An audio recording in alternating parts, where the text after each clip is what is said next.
Hello everyone, good morning. कैसे हैं आप? आई होप कि आप सब अच्छे होंगे। फ्रेंड्स, मेरा नाम है सूरज और आप देख रहे हैं माई स्मार्ट ट्रिक। दोस्तों, आपकी रेलवे की तैयारी कैसी चल रही है? उम्मीद करता हूं अच्छी चल रही होगी। दोस्तों, हम कुछ ऐसे रेलवे के परसेंटेज से कुछ प्रश्न लेके आए हैं जो हर एग्जाम में पूछे जाते हैं। तब बिना समय गए चलिए देखते हैं आज का पहला प्रश्न क्या है। दोस्तों, जैसा कि आप देख सकते हैं, मैं प्रश्न पढ़ देता हूँ। एक कर्मचारी की मासिक आय 2.2/3% की वृद्धि करने पर उसे 720 रुपये अधिक मिलती है, तो उसकी मासिक आय क्या होगा? ठीक है, इतना परसेंट वृद्धि करने पर उसे 720 रुपये अधिक मिलती है, तो उसका मासिक आय पूछ रहा है। चलिए बना लेते हैं। दोस्तों, हम इसको कितना लिख सकते हैं? 3 दूनी 6, 7, 8/3 लिख सकते हैं। ठीक है, इसको हम 8/3 लिख सकते हैं। इतना परसेंट के वृद्धि करने पर कितना अधिक मिलते हैं दोस्तों? 720 रुपये अधिक मिलते हैं। तो चलिए ठीक है, तो पूछ रहा है उसका मासिक क्या होगा, तो इसको हम 100% में चेक कर लेंगे। तो 100% की वृद्धि करने में क्या हो जाएगा? 100% की वृद्धि करने में उसका आंसर पूछ रहा है क्या हो जाएगा। तो चलिए बना लेते हैं हम। चलिए 100% गुना ये हो जाएगा, बराबर है इधर तो 720, और ये दोस्तों नीचे आ जाएगा 8/3। तो 8 हो जाएगा 3, ये 3 होगा, जो 3 को हम ऊपर लिख लेंगे, भागा में तो गुना में पलट जाएगा। तो ऐसे ही लिख सकते हैं, इसको हम सब कटा देंगे। ठीक है, 8 से कटाते हैं, ये कटेगा 8 9 72। ठीक है, 900 टाइम में, ये 8 9 72 90 टाइम में। ठीक है, तो ये गुना करेंगे 90 से 3 में, तो 9 3 27 270 हो जाएगा। ठीक है, 100 गुना 270, और इसका गुना करेंगे तो कितना आ जाएगा? 27 में 2 को सोना बढ़ जाएगा, यानी 27,000 आ जाएगा। ये हमारा आंसर हो जाएगा। तो ऑप्शन मिला लेंगे, क्या होगा? ऑप्शन नंबर बी हमारा राइट आंसर हो जाएगा। ठीक है, तो आप सिंपल तरीके से इस प्रकार के मैथ को आसानी से बना दे सकते हैं। ठीक है, तो चलिए दोस्तों देखते हैं आज के दूसरे प्रश्न को। हमारा दूसरा प्रश्न है, तुलसीराम का वेतन कश्यप के वेतन से 20% अधिक है। यदि तुलसीराम का बचत 720 रुपये हो, जो उसके वेतन का 4% है, तो कश्यप का वेतन पूछ रहा है कितना होगा। ठीक है, सो चलिए इसको हम बना लेते हैं। दोस्तों, दिया हुआ है यहाँ पर, मैं क्वेश्चन को फिर से पढ़ता हूँ। तुलसीराम का वेतन कश्यप के वेतन से 20% अधिक है। यदि तुलसीराम का बचत 720 रुपये है, जो उसके वेतन का 4% है। ठीक है, 4% के मान हमारा कितना दिया हुआ है दोस्तों? 720 रुपये। चलिए हम लिख लेते हैं यहाँ पर 4% की वैल्यू कितनी है? 4% की वैल्यू है 720 रुपये। तो हम 100% की वैल्यू ज्ञात कर लेंगे। चलिए 100% की वैल्यू क्या आएगा? 100 गुना 720, और नीचे ये 4% आ जाएगा। ठीक है, इसको हम कटा लेते हैं। चलिए 4 से ये कटेगा कितना टाइम में? 18 टाइम में, 18 टाइम में 180 टाइम में कटेगा। तो 100 में 180 से गुना करेंगे तो कितना आएगा? हमारा 18,000 आ जाएगा। ठीक है, ये दोस्तों 18,000 क्या आया? ये 18,000 हमारा जो आया है वो किसका है? तुलसीराम का आया है वेतन। ठीक है, तो पूछ क्या रहा है यहाँ दोस्तों? कश्यप का वेतन कितना होगा। तो सबसे पहले यहाँ पर क्या दिया हुआ है पढ़ लेते। तुलसीराम का वेतन कश्यप के वेतन से 20% अधिक है। ठीक है, तो ये हमारा वेतन किसका आया है? तुलसीराम का वेतन। तब मान लेंगे हम, यहाँ पर मान लेते हैं ये कश्यप का वेतन हम मान लेते हैं 100 रुपये है। कश्यप का वेतन हम मान लेते हैं 100 रुपये, क्योंकि कोई भी संख्या पूर्ण रूप से 100% होती है। तो पूछ रहा है कि 20% अधिक है किसका? तुलसीराम का वेतन। तो 120% हो जाएगा ये तुलसीराम का। ठीक है, 120 रुपये हो जाएगा तुलसीराम का बचत। 120% का मान कितना है दोस्तों? 18,000 आया है। ठीक है, 120% का मान कितना आया? 18,000 आया है। तो यहाँ पर हम लिख लेते हैं 120% का मान कितना आया है? 18,000 आया है। ठीक है, 18,000। तो हमको ज्ञात करना है कश्यप का वेतन। तो 100% का वेतन हम ज्ञात कर लेंगे। 100 गुना ये हो जाएगा 18,000, और नीचे हो जाएगा 120। इसको हम कटा लेंगे, सिंपल है। ये 0 से 0 कट जाएगा, ये 12 से कटाएंगे, 12 एकम 12, 12 5 60, ये 150 टाइम में। तो गुना कर लेंगे 100 में 150 से गुना करेंगे तो कितना आ जाएगा? 15,000 आ जाएगा। ठीक है, तो यही हमारा आंसर हो जाएगा। तो देख लेंगे ऑप्शन कौन सा ऑप्शन में है, तो ऑप्शन नंबर हमारा बी आंसर हो जाएगा। तो इस प्रकार सिंपल तरीके से इस मैथ को आप बना सकते हैं। तो चलिए दोस्तों देखते हैं आज के तीसरे प्रश्न को। हमारा तीसरा प्रश्न है, एक चुनाव में 2 उम्मीदवार हैं। एक उम्मीदवार को 71% मत मिलते हैं तथा वो 756 मतों से चुनाव जीत जाता है, तो कुल मतों की संख्या पूछ रहा है कितना है। दोस्तों, अक्सर इस प्रकार का प्रश्न आप देखते होंगे कि हर एग्जाम में पूछता है, तो बहुत ही इंपॉर्टेंट क्वेश्चन है दोस्तों। इसको बनाने एकदम सिंपल तरीका है, तो ये उसको बना लेते हैं हम। दे रहा है दोस्तों, एक उम्मीदवार को 71% वोट मिलते हैं। तो कोई भी संख्या पूर्ण रूप से 100% होती है। अगर किसी को 71% मिला होगा तो दूसरे को कितना मिला होगा? कोई भी संख्या हमको, जैसे हम जानते हैं 100% होती है, तो एक को 71% मिलता है, तो दूसरे को जाहिर सी बात है 29% वोट मिला होगा। ठीक है, दूसरे को 29% वोट मिला होगा। तो दे रहा दोस्तों, एक को 71% वोट मिलता है और 756 मतों से वो चुनाव जीत जाता है, और दूसरे को 29% मिलता है। तो दोनों को हम अंतर ज्ञात कर लेंगे। यानी कुल कहने का मतलब है, एक को 71% मिला, दूसरे को 29% मिला, ये दोनों का दोस्तों हम घटा लेंगे, दोनों का मान दोस्तों कितना आ जाएगा, घटाएंगे तो इतना आ जाएगा। ये घटाते हैं इसका मान कितना आ जाएगा 42, ये घटाने में 42 आएगा। 42 का मान कितना दिया हुआ है दोस्तों, 42 का मान दिया हुआ है 756, ठीक है 756 ये हमारा दिया हुआ है, ठीक है। 42% का मान कितना है दोस्तों, ये परसेंट में होगा, 42% का मान है आ जाएगा हमारा 756 आ जाएगा। तो 100% का मान ज्ञात कर लेंगे। क्यों ज्ञात करेंगे, क्यों पूछ रहा है कुल मतों की संख्या, यानी कोई भी संख्या 100% होती है।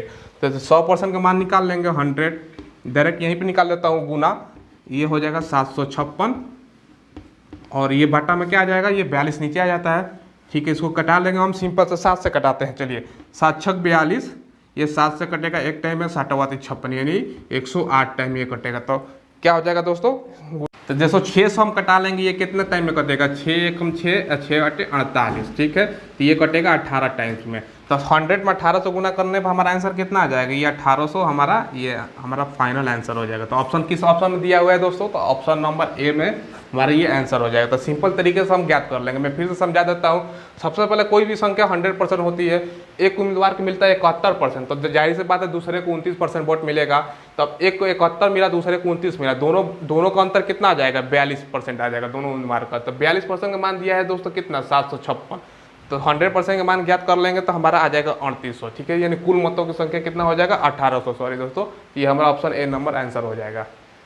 तो चलिए दोस्तों देखते हैं आज के चौथे प्रश्न को। दोस्तों क्वेश्चन है, दो उम्मीदवारों के बीच हुए एक चुनाव में एक उम्मीदवार को कुल वैध मतों का 52% मिला तथा कुल मतों का 25% दोस्तों अवैध मत थे, ठीक है। कुल कितने परसेंट अवैध मत थे, 25% अवैध मत थे। यदि कुल मतों की संख्या दोस्तों 8400 हो तो पूछ रहा है दूसरे उम्मीदवार को कुल कितने मत मिले, ठीक है। दूसरे उम्मीदवार को कितने मत मिले, चलिए इसको बना लेते हैं हम। सबसे पहले कोई भी संख्या हमको ज्ञात होगा कि 100% होता है, ठीक है। तो 100% की वैल्यू कितने दिया हुआ है दोस्तों, 100% की वैल्यू है 8400, ठीक है। हम यहाँ पे लिख देता हूँ 100% की वैल्यू 8400 दोस्तों। जैसा कि यहाँ पर दिया हुआ है 25% जो मत थे अवैध थे, ठीक है, यानी बोगस वोट थे। तो इस 25% को हम 100 में से घटा लेंगे तो 75% का मान आ जाएगा हमारा। 100 में से 25 घटाएंगे तो हमारा 75% का मान वैल्यू कितना आ जाएगा, 75% का वैल्यू हम ज्ञात कर लेंगे, ठीक है। तो ये दे रहा 100% का वैल्यू 8400 है, तो 75% का वैल्यू हमको ज्ञात करना है। तो इसको ज्ञात कैसे करेंगे, 100% का 8400 है, एक स्टेप और बढ़ा देता हूँ हम। 100% की वैल्यू 8400 है, तो 75% का मैं यहाँ पर ज्ञात कर लूँगा, 75 गुना ये 8400 हो जाएगा, ठीक है। अब बटा में 100, इसको हम कटा लेते हैं, ठीक है। ये कटेगा 2 से 2 0, ये कटाएंगे तो हमारा गुना करेंगे तो कितना आ जाएगा, ये हमारा 6300 आ जाएगा। यानी हमारा कुल जो वैध मत पड़े हैं, यानी बढ़िया जो अच्छा वोट पड़े हैं वो 6300 है। तो पूछ क्या रहा है दोस्तों, दूसरे उम्मीदवार को कुल कितने वोट वैध मत मिले हैं, ठीक है। तो एक दोस्तों मैं क्वेश्चन को फिर से पढ़ता हूँ। दो उम्मीदवार के बीच हुए एक चुनाव में एक उम्मीदवार को कुल मतों का 52% मिला है, एक को 52% मिला है दोस्तों, और कुल वैध मत पड़े हैं इतना। तो 52% इसका ज्ञात कर लेंगे हम, 6300 का 52 हम ज्ञात कर लेते हैं यहाँ पर, 6300 का 52%, ठीक है। ये जो दोस्तों मिला है पहले उम्मीदवार को 52% वोट मिला है, ठीक है। 2 0 से 2 0 1 कट जाएगा, इसको हम गुना कर लेंगे 63 में। अगर हम 52 से गुना करेंगे तो कितना आ जाएगा, गुना कर लेते हैं, ठीक है। यहाँ पे मैं गुना करता हूँ, ठीक है। कितना हो जाएगा, 126 हो जाएगा, 5 10 15 का 5 हाथ में लगा 1, 6 5 30 1 31, ठीक है। 31 होगा, 6 7 2 3 यानी 3276 वोट किसको मिले हैं, पहले उम्मीदवार को मिले हैं, ठीक है। तो पूछ रहा है दूसरे उम्मीदवार को कुल कितने वोट मिले हैं, कितने वैध वोट मिले हैं। तो 6300 दोस्तों पूरा वोट डाला गया है वैध वोट, एक पहले को मिला है 3276, तो हम 6300 में 3276 घटा लेंगे तो हमारा आंसर नहीं ज्ञात हो जाएगा। ये घटाएंगे तो हमारा कितना आ जाएगा, ये घटा लेते ये हो जाएगा 4, ये बच जाएगा 9 में 7 गया 2, ये 0, ये बचेगा 3, यानी 3024 हमारा आंसर आ जाएगा। तो ऑप्शन कौन सा है, 3024, ऑप्शन नंबर बी। तो इस प्रकार से ये मैथ को आसानी से बना सकते हैं। तो चलिए दोस्तों देखते हैं आज के 5वें प्रश्न को। आज का हमारा 5वां प्रश्न है, प्रत्येक वर्ष में एक तालाब में मेढकों की संख्या में 10% की वृद्धि होती है, ठीक है। वर्ष 2004 में तालाब में मेढकों की संख्या 2,14,000 थी, ठीक है। तो पूछा वर्ष 2006 में मेढकों की संख्या क्या होगी। आप देखते होंगे अक्सर इस प्रकार का प्रश्न हर एग्जाम में पूछे जाते हैं। तो चलिए हम बना लेता हूँ उसको। सबसे पहले दोस्तों उसको बनाने का एक ट्रिक होता है, ट्रिक में यहाँ पर लिख देता हूँ। ट्रिक होता है दोस्तों पी क्या होता है, जनसंख्या। तो तालाब में मेढक को इतना मेढक है, तो ये हमारा पी मान लेंगे, इसको पी। उसके बाद ब्रैकेट के अंदर होता है 1, ब्रैकेट के अंदर होता है 1 प्लस ये होता है R/100 ब्रैकेट 1, तो पावर हम मान लेंगे टी यानी समय मान लेंगे। तब पी मान हमारा कितना दिया है दोस्तों, 2,14,000 है, ठीक है। तो हम यहाँ पर लिख लेंगे 2,14,000, ठीक है। ये हमारा ये हो जाएगा पी। उसके बाद 100 आर का मान कितना है, आर रेट बोले तो रेट होता है, आर 10% है, तो क्या हो जाएगा, ये हो जाएगा गुना 100 में आर से करेंगे तो ये टी सबसे पहले हम निकालेंगे। टी क्या होगा, समय होगा। समय हमारा कितना दिया है दोस्तों, वर्ष 2004 में, वर्ष 2004 एक साल हुआ, 5 हुआ और 6 हुआ। 6 क्यों लेंगे, क्योंकि पूछ रहा है दोस्तों वर्ष 2006 के अंत में पूछ रहा है, ये ध्यान रखिएगा, क्योंकि अंत में पूछ रहा है इसलिए 2006 को भी हम इंक्लूड कर लेंगे। यानी वर्षों की संख्या कितनी हो जाएगी, 4 हो जाएगी, 5 हो जाएगी और 6 3 वर्ष हो जाएगा। तो यहाँ पर हम 3 डायरेक्ट लिख लेंगे और ये गुना करेंगे तो 3 बार हो जाएगा ना दोस्तों।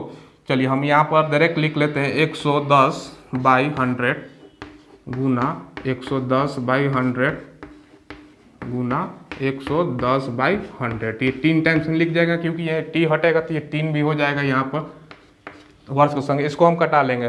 कटाने का सबसे सिंपल तरीका है, 0 से ये 0 कट जाएगा, ठीक है। फिर 1 0 से ये 0 कटेगा, फिर 1 0 से ये 0 कटेगा, ठीक है। फिर 1 0 से ये 0 कटेगा, फिर 1 0 से ये 0 कटेगा, फिर 1 0 से ये 0 कटेगा। तो कितना आ गया दोस्तों, हमारा गुना करना है 114 में 11 गुना 11 गुना 11। इस सबको हम गुना करेंगे तो हमारा कितना आ जाएगा, गुना करने पर आ जाएगा 28 4 8 3 4, यानी गुना आप खुद से कर लीजिएगा तो कुल आंसर इतना आ जाएगा, ठीक है। तो ऑप्शन नंबर कौन जाएगा, ऑप्शन नंबर डी हो जाएगा। आपको सिर्फ ये फार्मूला याद करना है, ठीक है।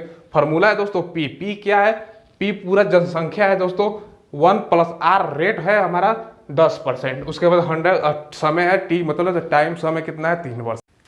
दोस्तों आज की वीडियो में बस इतना ही। मुझे उम्मीद है कि आपको वीडियो बहुत ज़्यादा पसंद आया होगा। अगर वीडियो पसंद आया होगा तो आप मेरे चैनल को प्लीज़ सब्सक्राइब कर दीजिएगा, वीडियो को लाइक कर दीजिएगा और बगल में बेल आइकन को प्रेस कर दीजिएगा। हम इसी प्रकार से आपको क्रैक कोर्स के तहत रेलवे NTPC और ग्रुप डी के मैथ को ट्रिक आसानी से ट्रिक बताते रहेंगे। अपना बहुत ज़्यादा ख्याल रखिएगा, तैयारी अच्छे से कीजिएगा। धन्यवाद।